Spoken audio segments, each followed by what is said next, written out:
So we're back again today with another how-to video. I'm going to try and make this short as possible. Hopefully it's helpful. So this is my mother dryer. First thing first, it never let start. And then after I was able to get it started, I noticed that it wasn't heating up. So two issues, fix one at a time, and then I'm going to show you what I do for fix both of the issues. So hopefully this can help you. Up here, so is a little kit that I ordered from Amazon. Definitely recommend that you get one of these. These fuses, thermistors, and then high temperature fuse or thermostat. These go out a lot on these dryers because of certain conditions are, so that I'm going to go over briefly. So nice little kit. I think it come up to about $27. Me leave a link in the description in the video. So first thing first, let's get started. So the dryer wasn't starting. Couple different things you want to check. A lot of time, as I say, it end up being this right here. So make sure where this is located in a second. But on the front of the dryer, sorry if I say washer, dryer, this is your start switch. So these can go bad, and same principle as these, you can test them with a voltmeter, which way you're going to need today. And the setting that you're going to want to put it on, if you have this, which is the audible ohm reading, or you can just put it on regular ohms and read what it says on the screen. Either way, whichever you choose. So the kit again that I ordered, you have all of your local sensors, your thermostats and everything, high, low, and then also your heating element. So first thing first, on all of these dryers, again, this is a Whirlpool, but this goes for a lot of different models too. Most of their designs are about the same. So when you open the door, this is not your door switch. This is just a little clip that your door hinge clips into and holds the door shut. So you want to look in the corner here, wherever different manufacturers might have in different places, but on the Whirlpool, find them right here. So with this switch is one of the first things that can go bad. So what you want to do is first listen to it. Just click it. If you hear that sound, a lot of times that switch is good, but also it can make that sound and still be bad. So you want to test that, and then I'm going to show you how you basically test that with a voltmeter. Very simple, but for that you'd have to take off the top of this, and I'll make a video of that one another day, since that wasn't my issue. But as I say, this is another thing that you want to check to make sure, say, the dryer is running up properly, or this can stop the dryer from running. Your start switch, and then your high limit thermostat. Forgive me if I said the wrong name for this. So first thing first that I do, of course, unplug your machine. When you're doing this, unplug your machine. You don't want to kill yourself and get shocked. You understand? So I already take off the back here. So in here, one of the next things you want to check is to make sure, say, this piece here isn't full of debris. Very easy to take off. Couple bolts along the side.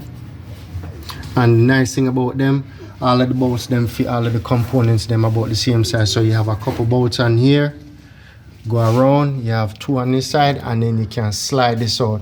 And when you slide it out, this is basically where your fan is, that basically sucks the hot air out of the drum area and blows it out your vent. And also here you want to make sure so there's nothing clogged up in there, and also in your wall outlet too outside, because that can cause the heat to build up and trip this sensor. And this sensor, as I say, a lot of times is what cause your dryer to not work, because if this get blown through whatever heat reason or clog issue or so, this is the first one for blow. So again, I'm going to show you how to test that real quick. So basically, as you can see, it has a couple sensors on it. So this is the side where the heating element will be. I had to take out this one because that was the other issue that I find that was wrong with the second issue when we actually get it started and why it's not heating. So On the side here you have another thermostat or thermistor, whichever they call it.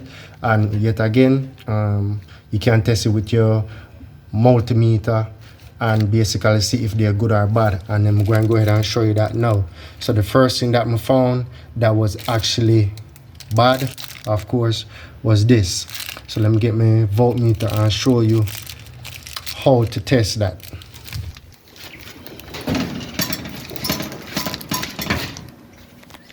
So on your voltmeter, as I say, you put it on your ohms, audible ohms.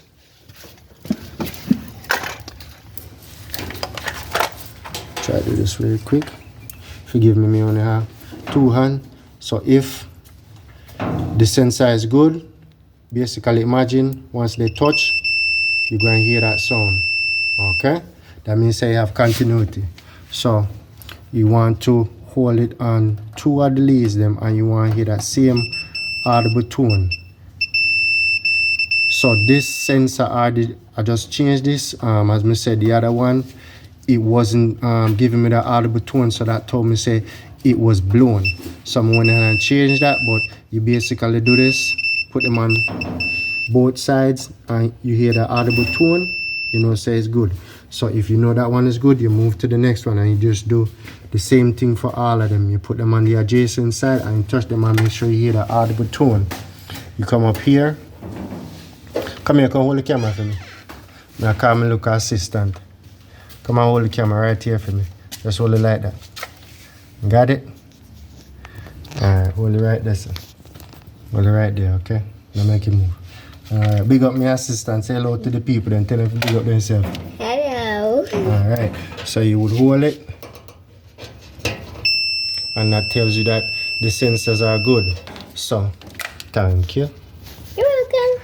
So this is the back plate. If you suspected that the start switch is bad or your timer switch is bad, you remove these and then you basically follow the same steps depending on a wiring diagram. If you have it, they might be a little bit different because the newer ones them now have a circuit board instead of this simple design. I like these simple designs better because as you can see, you just touch the two ends. If you hear that audible tone, you know, say good, you move on to the next sensor. The new ones that they have is a circuit board, so it's harder to test. So most of the time people just end up replacing the whole thing instead of just a local $5 or $6 fuse or thermostat. So again, check all of your thermostat. You have one here, one here, one here, and one that's on the heating element. Let me show you. This one here. So you just basically check them all the same way, right?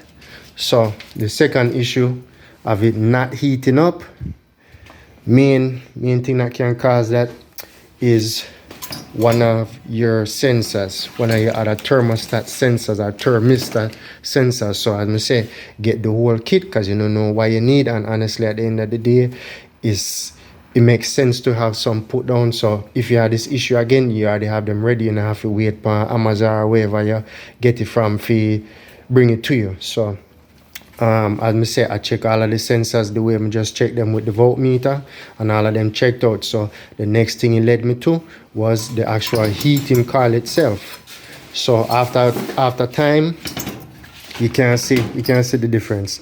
It get burnt out, it get hot. One of the big thing them, as you can see here, look how call them straight over here and look how the call them bend up and stay bad. So on visual inspection you can actually see call separate. You see that?